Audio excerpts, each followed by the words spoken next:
Hey, good morning, everybody. John Millen with Benefit Hackers on a drive today down to Virginia Beach, and I wanted to talk a little bit about change and maybe being a change agent at your company, organization. Maybe there's some things you need to change, and I'm going to put it in context of 3 different scenarios that I think might be helpful. The only reason I'm thinking about this is that we have been asking some companies to change, right? And I'll explain that in the 2 different scenarios. So I was like, what is it about changing things or adjusting things that's so difficult? And the third example I'll give you is something that we're doing, and I can totally relate. And I think about, why did I hesitate changing in the past? Why did I decide to make a change? And I'll go through that. So maybe this will be helpful. So the first scenario that we're working through is we're working with a particular client, but this is not just one company. This has happened numerous times. But it's a company that has been in business long enough to be stable, right? So 10 plus years. So this company is in the blue collar trades, been around well over 10 years, established in their local community, have about 15 or so employees. Okay. So in my opinion, when you've been around for 10 years or more, and you have at least 15 employees on payroll, you're fairly solid, right? And we've gone through this growth curve. When you're new and you're starting up, and maybe just you and then 2 or 3 people, maybe some subcontractors. But when you get to over 10 employees on payroll, you're fairly solid. I'm not saying you're indestructible, but you're a solid business. And sometimes it's that point where you start thinking about having full benefit offering for your employees. And when I talk about that, there's 3 different packages or services we provide: premium, premium plus, and platinum. And we categorize it. So this is like a platinum package. Basically, the core component of the platinum package is group medical insurance. And then you build around that. But that's the key component when you get to a platinum level. When a company gets to 15 employees, some people have health insurance, some don't, which is still not scary, but it's amazing because there's so many things that can happen bad if you don't have health insurance and you just get into a car accident or just break your leg. Like you're in $50,000 of debt instantly. So this company we're working with is struggling with this change, and one of the things that they're struggling with, and I totally understand, is the change part for them is getting the employer to pay half of the employee's medical rate. So at a minimum, they're going to have to come up with half. Now, we know all 15 employees in this scenario don't need nor want health insurance. There's reasons for that. Some may be on Medicare, some might be under 26 and on a parent's plan, some might be on a spouse's plan, somebody might have TRICARE. So there's a number of reasons why they're not all going to take group medical. Some employees, surprisingly, will still forego a group medical plan that's subsidized, that's really good coverage, and go uninsured. So in this scenario, we think we're gonna have about half of the employees. That's about what we need. We need about half the eligible employees to take group medical for the insurance carrier to accept these policies. So the first decision from the business owner side is, oh man, I gotta start spending money, right? And just for simple math, and this may be a little high, but I want to just, for simple math, let's just assume that the employer pays $300 a month. That's their half of the coverage. So the total expense is around $600 per month for health insurance for the employee. And every employee that comes on the plan, the employer is going to pay half of that, which is $300. So we're looking at seven people, right? 7 times $300 a month is $2,100. So about $2,000 a month. That's going to be paid on behalf of the employer. It's $25,000 a year. That's a $25,000 annual expense that will most likely go up over time, just like everything else, right? Lots of other things go up in price. Our job is to try to keep that at a minimum, but the reality is, as people get older, health insurance tends to get more expensive. There's the ways you can combat that. So we're looking at $25,000 a year. So the question is, the first change that the employer has to make is, am I willing to take $25,000 out of our top line right? Income comes in, salaries get paid out, benefits get paid out, lease, trucks, equipment, all that stuff comes off the top, right? Are we willing to take 25 grand off the top to do this? And that takes some courage. That takes you being able to say, this is an investment, not an expense. And that's it's almost more of a mental switch than it is like an emotional switch than it is a physical switch. Does that make sense? So if you've heard us talk before, there's 3 things we look for to be a hero client of ours, which means it's a good fit, right? One is they view their employees as an asset, not a liability. 2, they view the expense, the benefits as an investment into that asset base, not just an expense off the top line. And 3, they have the courage to make the change, because everything could be great on 1 and 2, but if you don't have the courage to pull the trigger, it doesn't matter.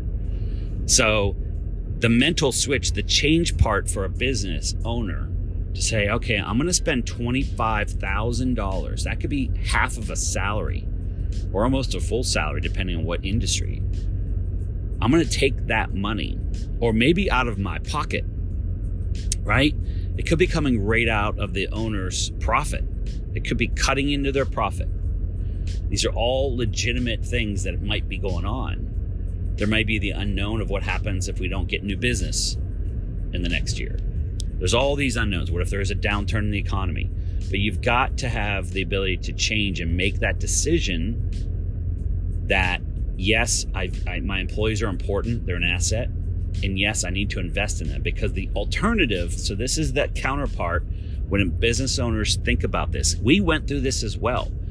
We didn't have group medical from day one. We've been in business 18 years, right? We didn't have it all that time. But we reached a point when we had 5 or 6 employees.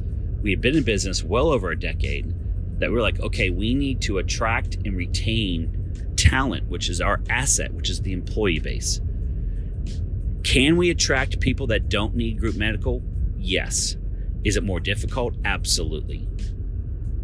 And it could mean the difference between a single person, not a single person, but an individual that really needs medical because they have a 3-year-old daughter, let's just say, or a family, or a spouse that needs it, whatever the reason, or they need it.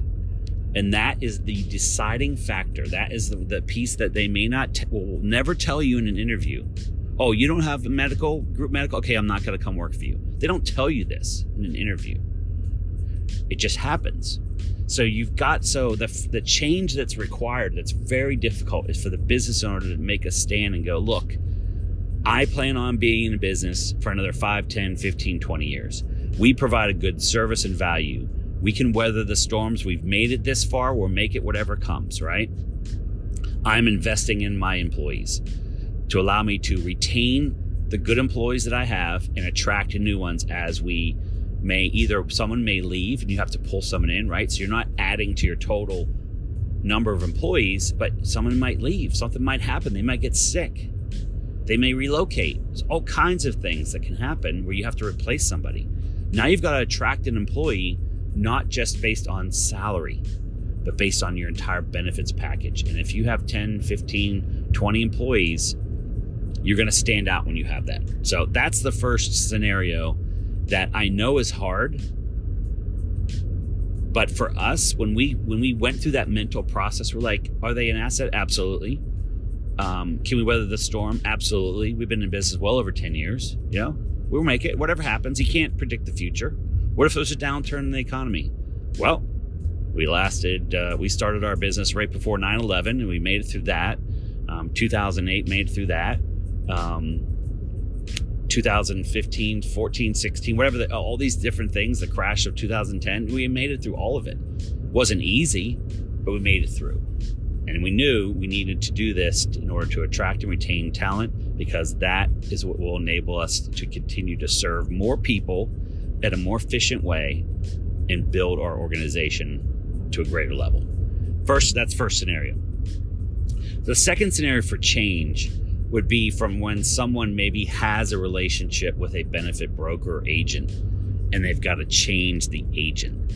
And this is pretty common, although it's loosening a little bit. I'm being in business for almost 2 decades. I've seen this loosen recently, and I don't know if I can pinpoint why. Maybe in the last 2 years or so, that people are more open now to saying, John, I had a business owner say this the other day. I've been with my agent a long time. I trust him, but at the end of the day, I need to do what's right for my company and my employees. So I am open to seriously looking at what you have to offer. And if it makes better sense, I will be willing to make the change. So I'm seeing that now. That is much easier said than done. But I've learned over time, and I can sense whether it's legit or not. Not that I can read anyone's mind, but we can kind of sense that, okay, they're serious. Now, we have to show them a reason to make a change. It's up to us. And show overwhelming reasons why. It can't usually be just one thing. I used to think, you get one big magic bullet in there and they're flip over because they see the value of the one magic bullet. And I don't think that's true. And it's not the way I make decisions. So I know it's probably not what's in play. You have to have multiple reasons why it makes sense to change, because change is hard. Why is it hard? It's hard, I think, in the benefits industry because you have to realize that maybe there's something better that you weren't aware of. And not that you made a mistake, although that does happen. I've met people that have had a new agent broker for 2 years, and then we come along and I know that they're like, this is not working.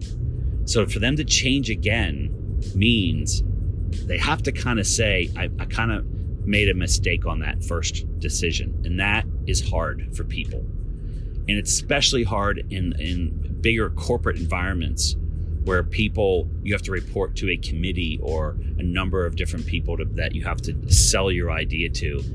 In today's world, it's hard to admit that you're wrong. And people are so judgmental just in general, right? Look what happens just on Facebook if something goes wrong, or someone doesn't like you on Facebook, or someone doesn't respond to your text message. We're so judgmental generally as a population, and our memories are short, that sometimes we don't want to go through that short-term pain, so we stay where we are. That is part of the change process that we as benefit agents, brokers, consultants, advisors, have to let them know, look, I totally understand your sense of loyalty and your friendship and the relationship and the track record and things they have done in the past. And if we don't show you enough reasons, then you shouldn't change.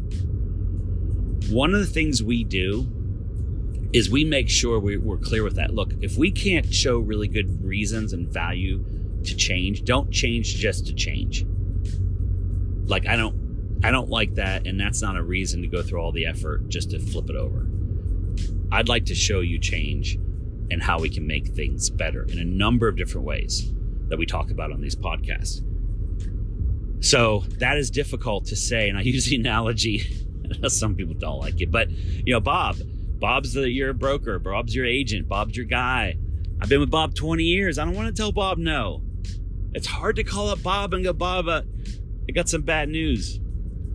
And I'm going to tell you my third scenario, how I had to do this recently to my own Bob, but how it's liberating, and it's freeing, and it gives you, it relieves the pressure, knowing, especially when you know in your gut that it's not working, to say, I'm going to make a change, and these are the reasons why, and I've thought it out, and I got the backing of some people, and I'm not going to cave just because someone says, but they have such a good relationship with you. Yes, that is important, but it's not enough, I don't think.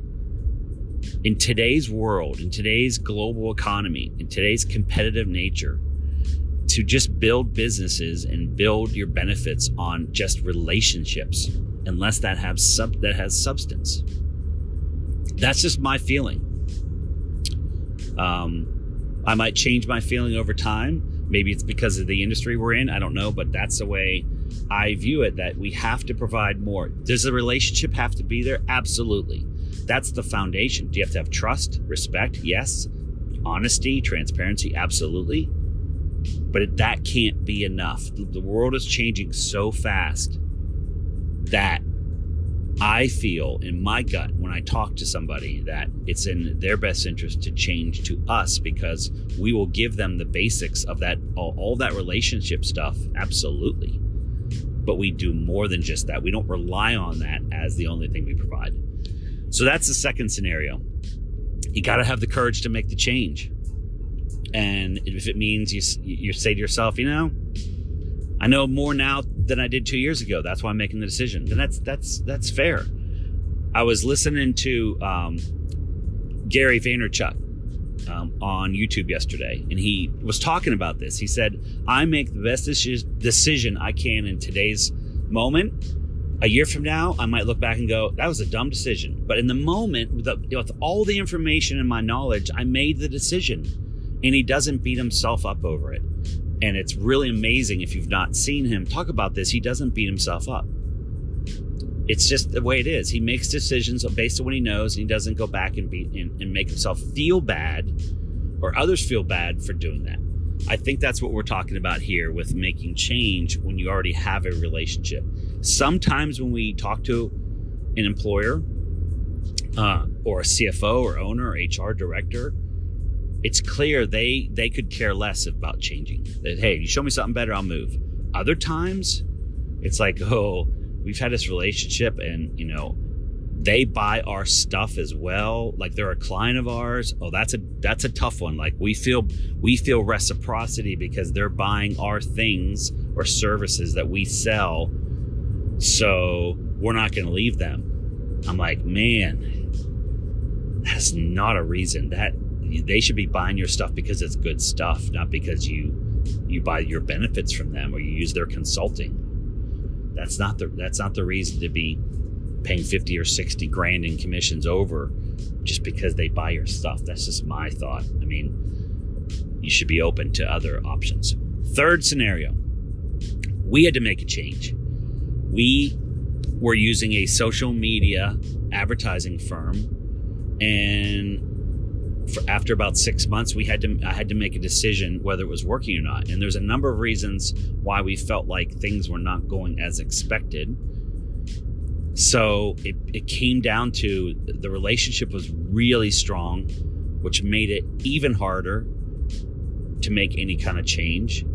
But my gut was telling me it wasn't working. Maybe it's the time in our business career. Maybe it's our approach, our strategy. Could be a number of reasons why the community was just not responding like we thought with our approach. Hey, we made the best decision based on information 6 months ago, 9 months ago. I didn't beat myself up on it. I used to. I didn't beat myself up on money I spent because we learned and we grew and we did get some good results. But it was time to make an adjustment. And I called our supplier, our partner in that, and told him over a video chat, face to face, because I owed it to them to let them know why. And the great thing is they kind of weren't happy with the results either. So they were like, yeah, I'm kind of with you on this. It's, for whatever reason, it's not really working out, which made the call in that moment so much easier. But I had to have the courage to say, and I was almost trying to put it off. I didn't like making the call. But I said, if I'm going to make the call, I'm not going to do a text or an email. And a phone call would have been the best, but I did a video call so I can look them in the eye and say, I really appreciate everything you've done. It's just not working. And I'd like to suspend it for now because it's not working. And they totally understood. So when I ask people to make change, I've made changes. I've had to do things.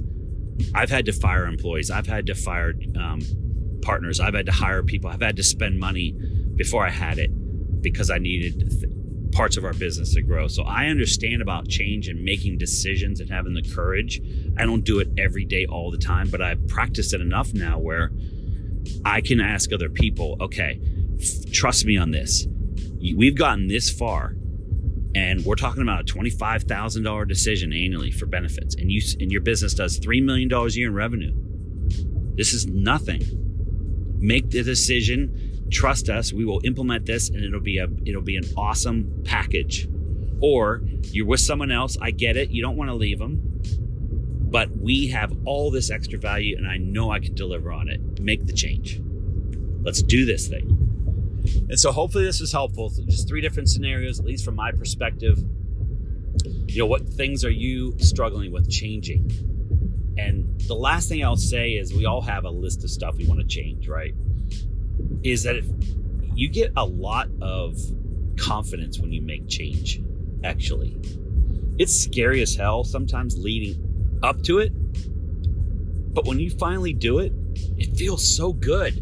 Like there's an adrenaline rush and you build confidence in yourself because you made a difference by adjusting something and not being satisfied with just being status quo. It's easy to be status quo.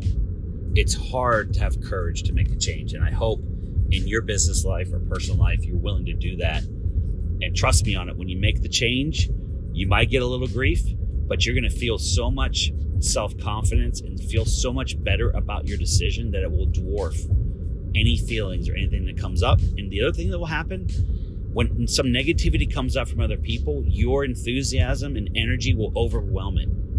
It's like it won't even matter because you in your heart and your gut said, I know, yep, absolutely, yeah, I didn't like it, but this is what we had to do, and people will respect you for making those hard decisions. I hope this is helpful. A little longer than I wanted, but I'm driving 2 hours or so and just thinking about change and making change. So hopefully this will help somebody in the future. If there's anything we can ever do to help you out, you can check us out at hackmybenefits.com. I hope you have a great day.